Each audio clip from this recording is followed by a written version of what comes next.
Gopi Janavallabha Giridhari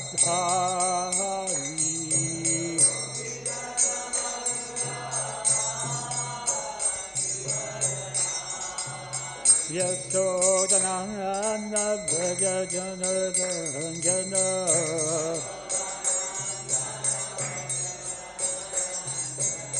Yamuna-tira Vrinachari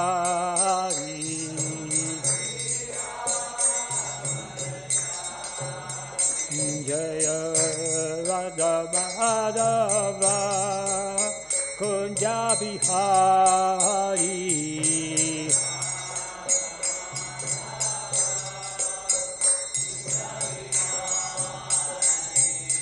Gopi Janavallabha Giridhari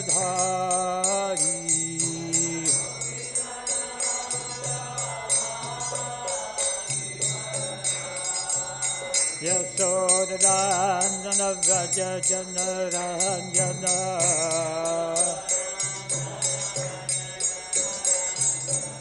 Yamuna-tira Vrinachari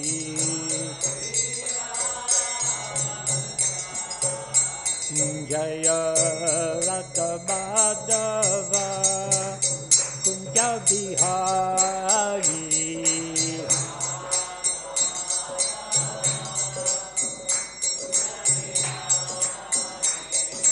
Gopi Janavallabha Giridhari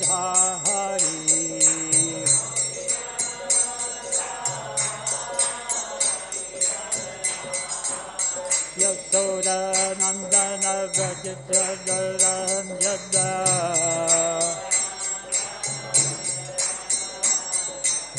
Yamuna-tira Vrinachari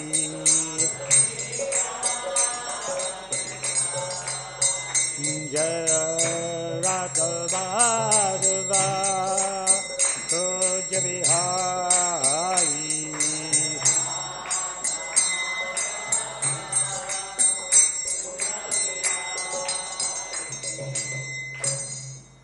Jayam Shripad Paramahamsa Prabhujakacharya Stotarasata Srimad His Divine Grace Hisi Bhaktivedanta Swami Maharaj Śrīla Prabhupada Ki Ananda Koti Vaishnava Vrinda Ki Skam Vibhiti Founder Acharya His Divine Grace Śrīla Prabhupada Ki Śrīmad-Bhāgavatam Gantaraj Ki Oh, glories to these simple devotees. Oh, glories to these simple devotees. Oh, glories to Shri Shri Guru and Gauranga. Purprimant.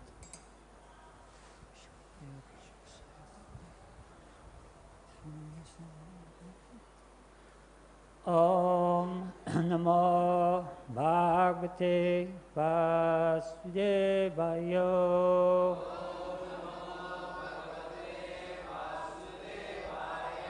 Om Namo Bhagavate Vasudevaya.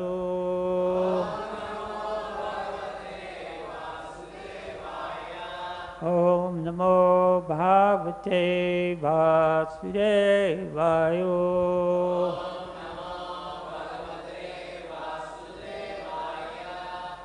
So today we are studying Canto 2 from the Śrīmad-Bhāgavatam, Chapter 10, entitled Bhagavatam is the answer to all questions.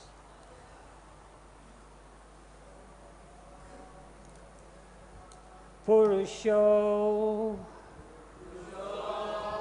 Oh, sorry. Puruṣo ṇḍaṁ vinirvidya. Yadāsau sa vinirgataḥ. ātmano anvicchann. Apo srākṣīc chuciḥ. Puruṣo ṇḍaṁ vinirvidya. yadāsau sa vinirgataḥ, ātmano yanam anvicchann, apo srākṣīc śucīḥ,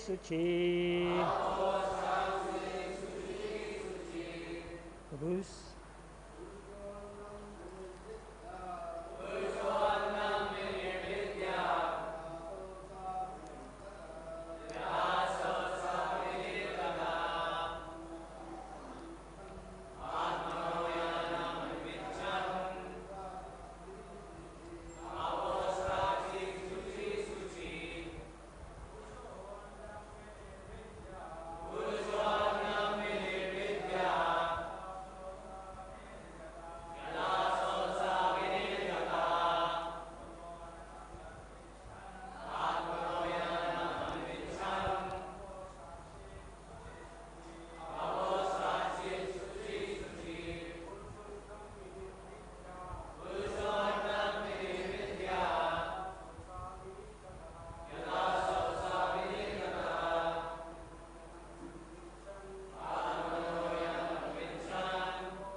Madhujis.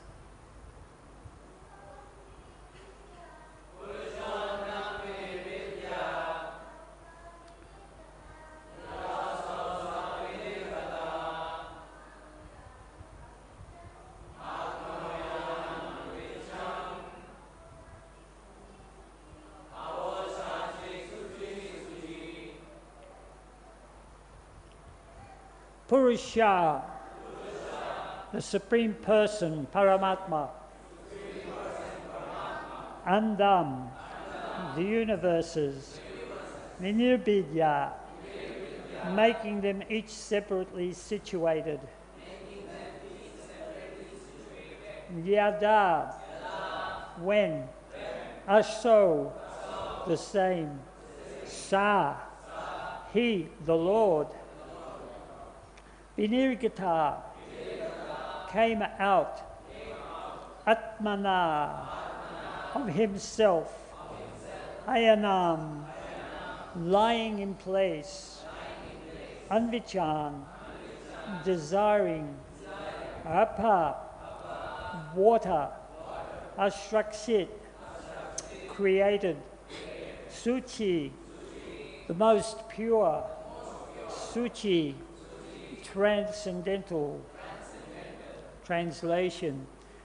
After separating the different universes, the gigantic universal form of the Lord, Mahā-Viṣṇu, which came out of the Causal Ocean, the place of appearance for the puruṣa-avatāra, entered into each of the separate universes, desiring to lie on the created transcendental water, which was called Causal Ocean. Thank you very much for paying attention with me. So we have rather a lengthy purport, but it is so fascinating. Śrīla Prabhupada has got so many points in this. This is totally exciting to read. After analysis of the living entities and the Supreme Lord Paramātmā, the independent source of all other living entities, Śrīla Śukadeva Gosvāmī is now presenting the prime necessity for devotional service to the Lord, which is the only occupational business of all living entities, the Supreme Lord Śrī Kṛṣṇa, and all his plenary portions and extensions of plenary portions are non-different from one another, and thus the supreme independence in each and every one of them. In order to prove this, Śukadeva Gosvāmī, as promised to King Parīkṣit, describes herein the independence of the puruṣa-avatāra personality of Godhead. Even in the sphere of the material creation, such activities of the Lord are also transcendental, and therefore they are also lila, or pastimes of the Absolute Lord. Such pastimes of the Lord are very conducive to the hearers of forced self-realization in the field of devotional service. Some may argue, why not then relish the transcendental Leela of the Lord as exhibited in the land of Mathurā and Vṛndāvana, which are sweeter than anything in the world?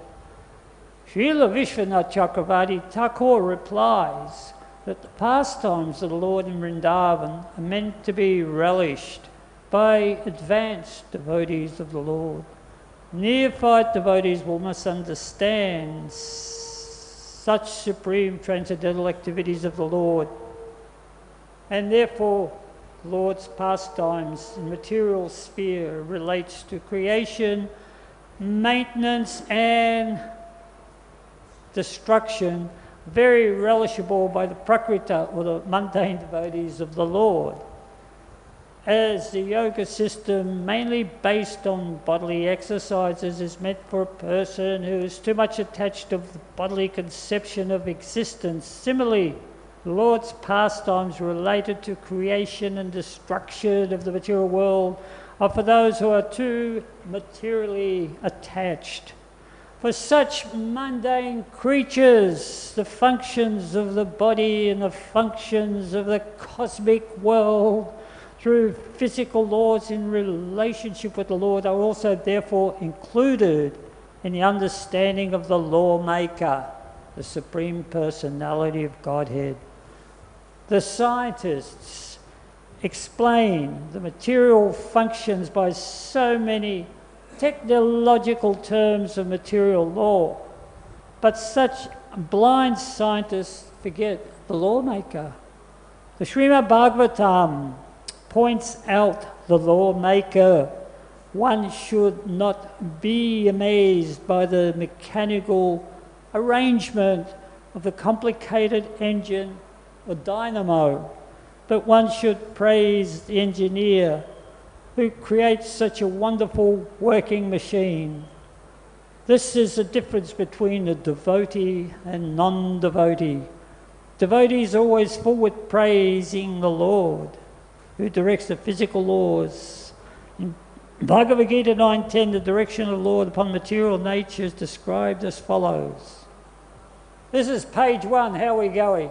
We're up to page 2 now. Are we all still here? I could see a few people just sort of falling off a cliff, but anyway, second page. Maya dakshena prakriti suite sacharacharam hetu nanana konteya. The material nature full of physical laws is one of my different energies. Therefore, it is neither independent nor blind. Because I am transcendently all-powerful, simply by my glancing over material nature, the physical laws of nature work so wonderfully. The actions and reactions of physical laws work on that account. And thus the material world is created, maintained, and annihilated again and again. Men with a poor fund of knowledge, however, become astonished by studying physical laws both within the construction of the individual body and within the cosmic manifestation. And foolishly they decry the existence of God, taking it for granted that the physical laws are independent without any metaphysical control. The Bhagavad-gītā 9:11 replies to this foolishness in the following words.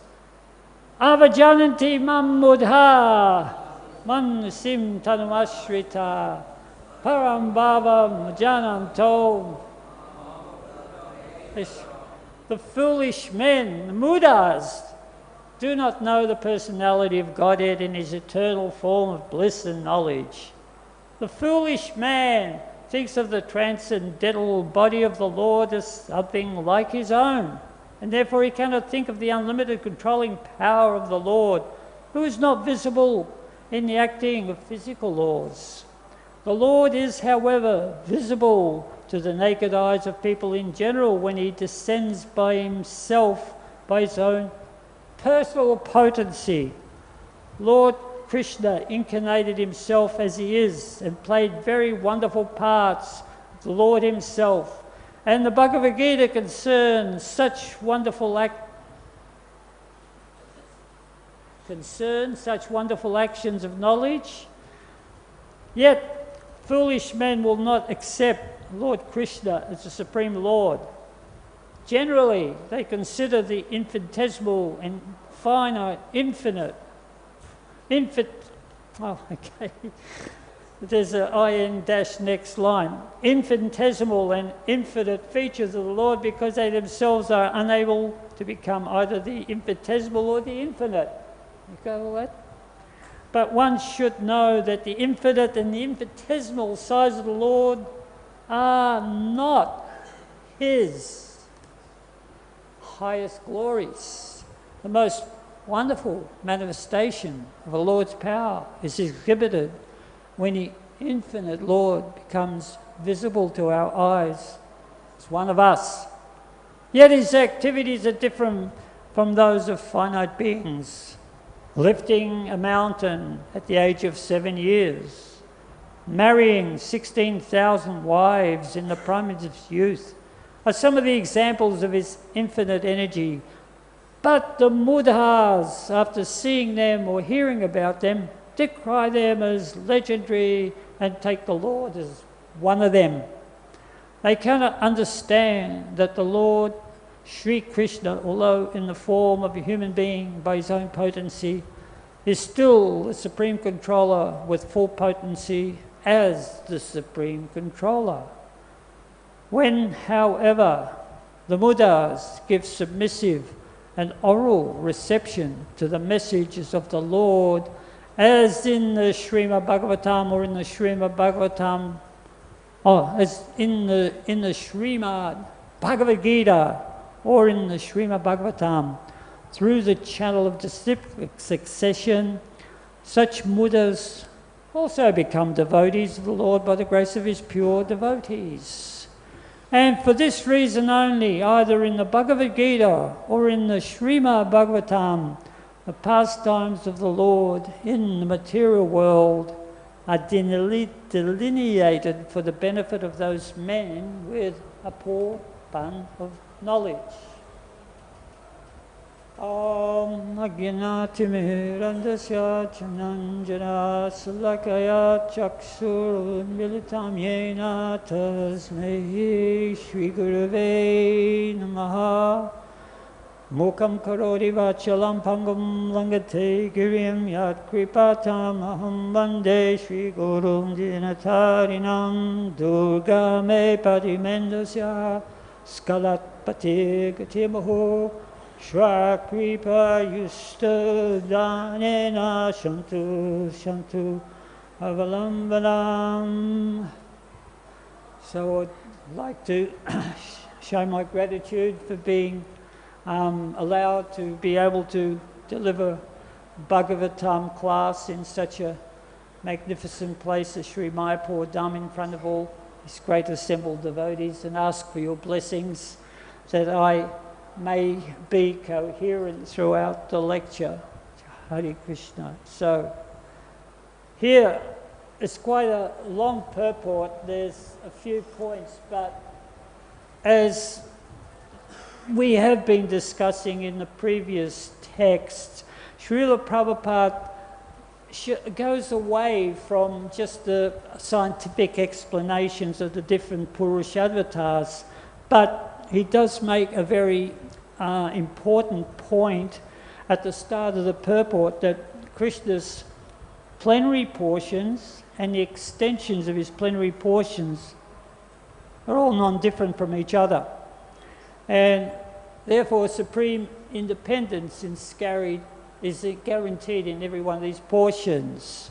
So when Garbhodaksha Vishnu, the secondary portion of Mahā-Viṣṇu, enters into the universe, he has a function, he has a separate function, and that is to set up conditions whereby living entities can once again come into being, into the universe. They've been all swallowed up in the body of Mahā-Viṣṇu for so long, and finally now it is time for them to make their appearance.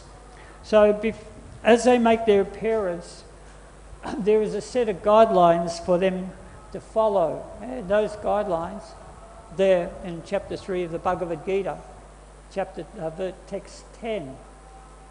Saha jagya prajashrishtva puruvacha prajopati anena prasisadya dam isa bo stu isa kama duk. That in the beginning the Lord of all creatures created generations of men and demigods along with sacrifice jagya to Lord Vishnu, and wished them all happiness. And saying this, he said, by the performance of this jagya, everything will be bestowed upon you that is necessary for your material happiness in this world and for attaining liberation. Very important. Of course, our jagya is to the Supreme Lord Krishna, stated Ishvara. Lord Brahma states Ishvara Paramātmā Sachidananda Vigraha Nadiradir Govinda Sarva Karuna Karunam Ishvara. Krishna is our supreme controller. So he is the original Ishvara Paramātmā Sachidananda, eternity, bliss, knowledge, and Vigraha, form. Satchidananda Vigraha, Anadir, without a beginning, Anadir Adir Govinda, without an end, Govinda. Sarva Karuna Karunam, the cause of all causes. Very, very succinct. And this is the Supreme Lord that we worship. So then Srila Prabhupada goes further along this purport, and he starts to speak about those people who, when they actually read or hear about Krishna's pastimes and activities with his devotees, his loving devotees, especially the gopis, they assume Krishna's body to be made of material matter, and they interpret his activities from the viewpoint of their mundane material vision. But Srila Prabhupada, he points out that when it comes to pastimes, activities of Krishna, like lifting Govardhan Hill, I know you've all been to Govardhan Hill. How big is Govardhan Hill? It's 10 kilometres long, 400 metres wide, and this is now, but 5,000 years ago, it was much bigger, due to the curse of Agastya Muni, that is going to shrink at the side of mustard seed every day. So do the maths. I don't know how long it was. I know in these modern days we don't really call Govardhan a hill. It's a mountain, way big. So, of course, when King Indra became very envious of Krishna and started up his Shamantaka clouds, pour rains of devastation on those people of Vrindavan, great balls of hailstones as big as your hand come raining down on all the inhabitants, and they were seeking shelter. Krishna said, come over to Govardhan Hill, do not fear. And what did he do? He lifted this mountain with this little finger of his left hand. And of course, when we take the fingers of our hand, we know, just looking at it, the little finger is the little finger. It's the least useful of all fingers. And he just simply lifted this mountain with his hand, come under here, everybody's safe. And he kept it suspended with the same hand. He didn't change hands for 7 days and 7 nights. That means he didn't sleep, he just kept the mountain there just to protect all his loving devotees. So, an amazing feat. And then His Holiness Srīla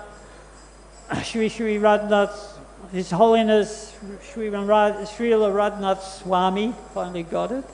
Maharaj, he spoke so eloquently yesterday about Lord Brahma, how he hid the cows, how he hid the calves, And then when he hid the calves, he hid the cowherd boys on Krishna. So many, countless number of cows.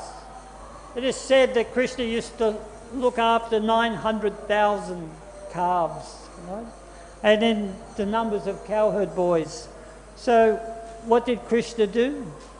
He manifested himself as each of these exact replica of all the cowherd boys and the calves. So when they came home, the parents, they couldn't tell the difference. In fact, it was so much exactly the same that, as Radhanath Maharaj points out, all the hairs on the calves were the same number. So you hear about these pastimes of Krishna, you go, this is amazing. This is one of Krishna's special qualities that he has over all his other expansions. We know his other qualities, that he is a supreme flute player, that no one, when he can stun the whole creation with his flute playing.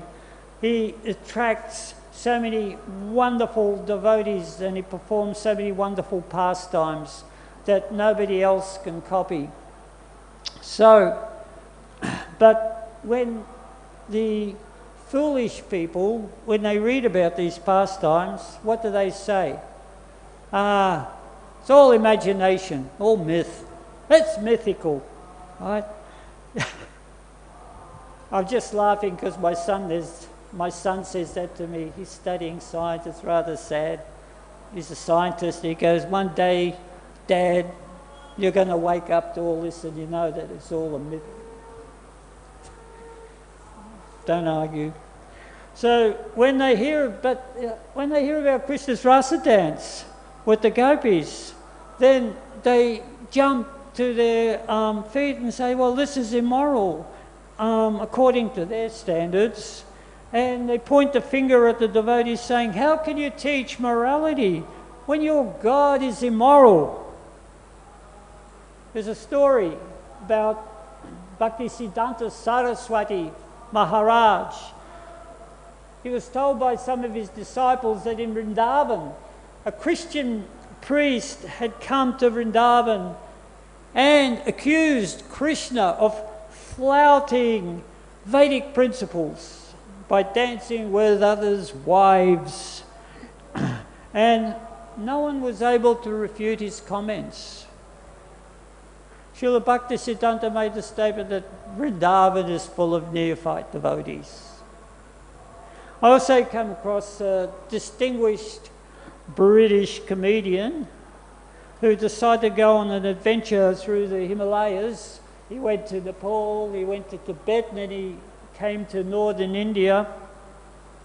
And he was in a village in Nagaland, and for the benefit of his being a celebrity, famous person, the residents performed the traditional Kathak dance featuring Krishna in his rasa dance with the gopis. He also misunderstood and made a disparaging comment about Krishna's behaviour. Now, if George Harrison, we all know George Harrison, if he had heard of that, he would have been very, very mad at him because he funded his movie. But still, never mind. I'm sure we've all been subject to this attitude by unintelligent people in our lives, beginning with our relatives. Who is this Krishna? Our friends, lots of others. How do we respond to this without both parties, either one party or both parties, becoming upset and angry? So, this is a challenge. We've all had this. So, for some substance, we can refer to the Bhagavad-gītā, where Krishna is explaining to Arjuna in chapter 3, verse 21, another famous sloka, yada chariti sreshtas tad evatari jana sa yat pramanam kurute. Whatever action a great man performs, common men follow. And whatever standard he sets by his exemplary acts, all the world pursues. And you could Krishna, he continues to say in verses 22 to 24, there is no work prescribed for me within all the three planetary systems, nor am I in want of anything or need to obtain anything, yet I am engaged in prescribed duties. For if I ever fail to engage in carefully performing prescribed duties, O Partha, certainly all men would follow my path. If I did not engage in prescribed duties, all these worlds would be put to ruination, and I would thereby destroy the peace of all living beings. So, what is it that people cannot understand about Krishna's transcendental qualities? Well, Srila Prabhupada explains here in this purport that these people are too attached to their bodily concept of life and sense gratification to make the assumption that there is a creator behind all of this and show gratitude. With the result, as we read in chapter 3, they break that agreement about the performance of sacrifice by which people will live happily and achieve liberation. So this is the world that we live in today, a world full of agnostics and atheists, and we find there's decreasing happiness. People want more and more, and they get less and less happiness from what they have, and there's certainly no liberation. So we say to them, you cannot understand Krishna from the viewpoint of your material vision, because Krishna's pastimes are of a spiritual nature. On the metaphysical platform, Srila Prabhupada states, meant for those who have attained spiritual vision. The vision is not what we see with our material eyes, but what we perceive in our mind's eye. Clarity of vision not polluted by any material conceptions. Otherwise, we just connect with something that is limited to the scope of our blunt material senses and influenced by Raja and Tamas. So just like also in Chaitanya Leela, when Lord Chaitanya was in Navadvip and performing Sankirtan pastimes, he was still Nimai Pandit, and he was engaging devotees in the ecstatic chanting of Krishna's holy names in the house of Srinivas Acharya. So there, the spiritual atmosphere was so intense that only those who were pure in the heart, free of material contamination, they were able to participate in such a spiritual atmosphere. So there were a whole lot of people outside who weren't allowed in, and they were refused admission, and they became envious. And many of them had already been taunting the Vaishnavas. Just a second. I think I just moved my leg here. Bit of a cramp. Why can't we go in? We're Brahmanas. We follow the Vedic injunctions. We all remember about that story about the Brahmana who persuaded Srinivas to let him in because he just drank milk. And that was his austerity, nothing else but milk. And then Lord Chaitanya stopped the chanting. He said, it just doesn't feel right. Is there anybody in here? And then Srinivas had to say, yes, there is this brahmachari here, but he only drinks milk. Lord Chaitanya said, what is this? Get him out. Why? It's sort of like drinking milk is just a material mode of goodness. It's not the transcendental mode. He's still under the modes. He does not understand the transcendental nature of Krishna's pastimes. Out! And of course, as a Brahmana was being escorted out, he started crying because he'd heard that beautiful chanting of Lord Chaitanya, Lord Nityananda, Dvaita Acharya, dancing in ecstasy, and he became affected and his heart became purified. So Lord Chaitanya saw that, bring him back, and the kirtan continued. So those people, they become very envious and they started to make up accusations. Who are these people? We know what they're doing in there. They're taking bhang. They're drinking alcohol. That's why they're chanting and dancing, making all this noise. When the Chandkazi hears about that, he'll punish all of us. He's ruining our good name. So someone went to the extent so far as to place paraphernalia for worshipping goddess Chandi, like meat and wine, etc., at Srinivasa's door, just to defame him. Of course, when Srinivasa opened the door and saw this, he said, just see what type of person I am. See all this paraphernalia here. But everyone knew what type of person Srinivasa was. He was a pure devotee. He was a great saint. And nothing could stop the Sankirtan movement of Sri Chaitanya Mahaprabhu. It had begun already.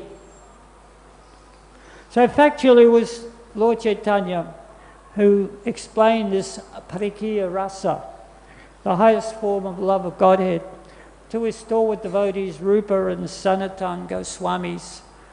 And then they gave up everything and they went to Vrindavan and they wrote so many wonderful literatures that are there, that are still being discovered.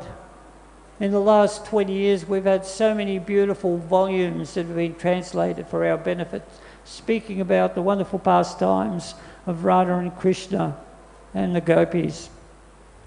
So, in the land of Raj. But actually, Sri Chaitanya Mahaprabhu himself was a sannyasi, and Rupa Goswami and Sanatan Goswami, they were very strict. 6 Goswamis were very strict. And though he himself and other intimate disciples glorified and wept in transcendental ecstasy over Krishna's amorous pastimes with the gopis, they shunned all association with women. There was that famous incident where Gopinathacharya was with Sri Chaitanya Mahaprabhu. They were near the ocean, and he heard this wonderful bhajan singing about the glories of the Lord, and Lord Chaitanya became enamored, and he developed love for Krishna, and he went running to see who was singing because he wanted to embrace that person singing. And Gopinathacharya is chasing after him, stop, stop, stop, and he tackles him to the ground and he goes, it's a woman. Lord Chaitanya was so grateful, he said, that actually, you've saved my life and reputation. So this was the example, yada charity sreshtas, the purity of the spirituality. Whatever a great leader does, common men will follow. So that's why in the Śrīmad-Bhāgavatam, we have the description of the creation in the beginning. Srila Prabhupada said, this is for the beginners. So it is fascinating anyway to know the Lord's different potencies in his manifestations. So then we can understand his greatness. I know when I first came across the 2nd and 3rd cantos there 40-something years ago, I used to really just switch off. It was too much for me, all these different plenary expansions, sub-expansions and creations. But actually now it's becoming fascinating. It's like very, very enlivening to read this because it's Bhagavatam. It's spoken by Śukadeva Gosvāmī, but he's narrating a conversation that Maitreya had with Vidura, and Maitreya was a rishi, very, very knowledgeable, and he got his transcendental knowledge from Krishna when he heard Śrīmad-Bhāgavatam spoken by Krishna to Uddhava, and he was there.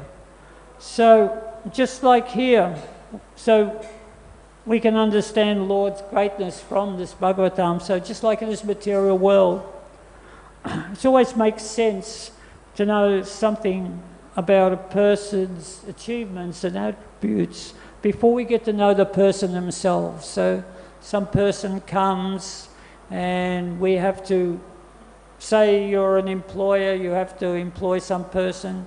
You want to know something about him. You at least want to know his, what do you call it, bio these days, is it? The old days we used to call his resume, but now they just say his bio, right? We need to know about these people. So, similarly, when we approach Krishna, but already knowing him, we already know him to be a great personality. So we approach Krishna in a very submissive manner. It's natural to do so.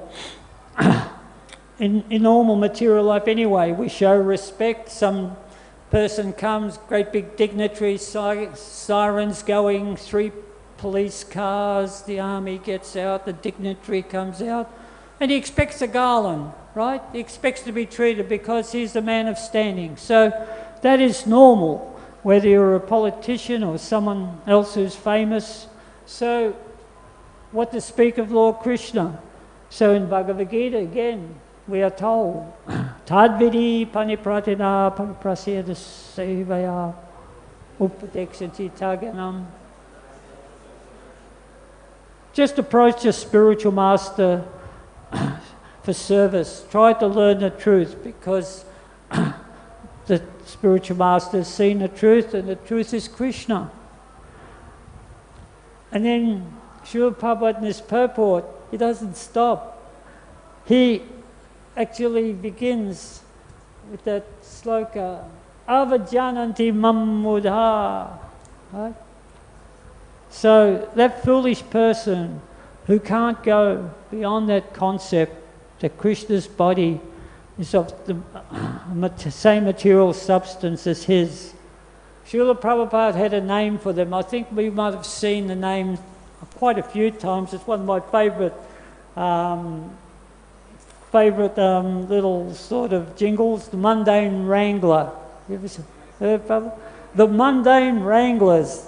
He always says it in the lecture. So these are the people, as Srila Prabhupada describes, who become completely enamoured by all the laws of the physical material energy and become totally immersed, looking for solutions to everything. So it's medical cures for all the diseases, scientific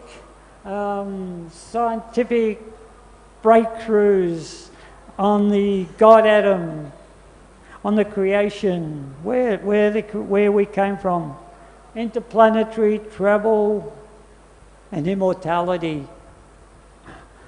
Immortality, that means the body can be constantly rejuvenated. We can stop the aging process, according to science. That's a tall order, because time eventually winds up this universe. It's sheer madness.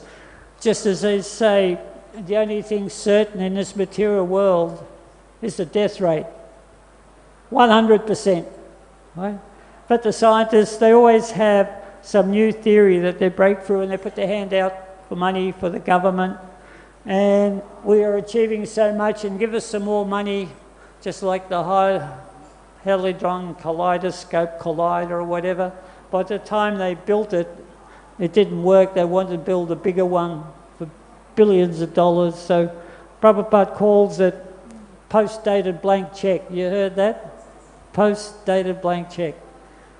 Actually, checks hardly exist anymore now, but give us the money now and we'll come up with a solution in due course of time.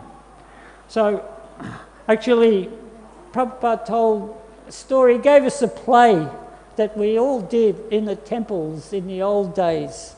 I don't know, have you ever seen that play about the boatman and the professor? Anyone done that play?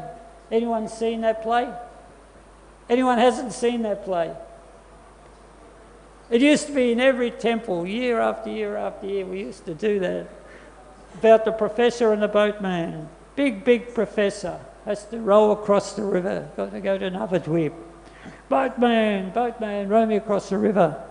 And then when the boatman is rowing, just a humble soul, say, boatman, you've been rowing people across this river all your life. What do you know about mathematics? Do you know any algebra? No, sir. Oh, you've wasted at least 25%. You've been in that one? Many times. 25% of your life. And have you studied astronomy? What do you know about the heavenly planets up there? And the boatman says, sir, all I know, they're floating in space and they're part of Krishna's creation and they're there by his will. Mythological nonsense. I can see you've wasted 50% of your time. Right? And then the boatman says, oh, there's a flash of lightning, just boom. The boatman says, Professor, you better just sit down and just take hold of the boat there. Take hold of... By Jove, boatman, look up there. They're cumulonimbus clouds, I believe, aren't they? You should know. I don't know, sir. No, you better sit down. You've wasted at least 75% of your life. And then boom, big flash of lightning and a gale comes through and the boat topples, right? And they're both swimming in the water. The professor's going, help, help, I can't swim. The boatman says to him, Professor, you can't swim? Then you've wasted 100% of your life. So this is a street, it's good street theatre there, it gets people in, boatman. So this equates to those people who choose to ignore the higher power, the Creator, and his purpose for creation, to provide conditioned souls to awaken their spiritual selves in relationship to Krishna. So we know Śrīla Prabhupada is trying so hard to save all the conditioned souls in this material world. He left for the shores of America with nothing except 3 trunks of Śrīmad-Bhāgavatams. So we become enlightened. Of course, and he introduced the chanting of the Maha Mantra and prasadam distribution to get us to develop a taste so we can read and find out more about ourselves and understand the nature of the soul and the body. And prasadam distribution, that's a very, very important aspect. That's how he made the devotees. And yesterday I was listening here in Mayapur, we distributed 32,000 plates of prasadam in one day. That was just a phenomenal going. So, myself, when I joined in 1975, we weren't able to approach Śrīla Prabhupada because he was very much guarded by all his sannyasis and all his minders. And they didn't want him to be disturbed because he was still translating the Śrīmad-Bhāgavatam for the benefit of everybody. We have to understand that Lord Chaitanya, he only comes once every 1,000 yugas after Krishna. So after this, the other 999 yugas are not going to have Krishna or Sri Chaitanya. So how important is this Bhagavatam that Śrīla Prabhupada is translating? So we used to be on the road selling books. We'd go out, Australia, very, very big place, and we'd get some shipment of books and we'd open them up and here's the 4th canto. And we'd be reading about King Parīkṣit to each other and we'd be selling this out on the street. So this was our contact with Śrīla Prabhupada. We felt that Śrīla Prabhupada was actually speaking to all of us individually. And that feeling is still there for all of us, actually. We can all feel this. It's the same nectar that is available to all of us with Prabhupada's books and the knowledge in them. And of course, by the performance of devotional service, gradually knowledge is realized. And then we can defeat these bogus theories of all the philosophers and atheists that we meet along the way. in our own style when we become familiar with the philosophy. So, all glories to Srila Prabhupada and his mission of saving the world. Jai, Hari Bol.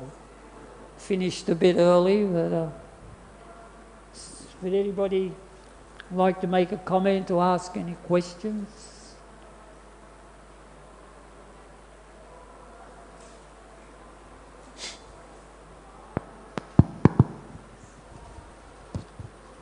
Wonderful class, Prabhu. Thank you. A lot of devotees said you didn't have so much association with Prabhupada, myself either, but you have a deep relationship with him.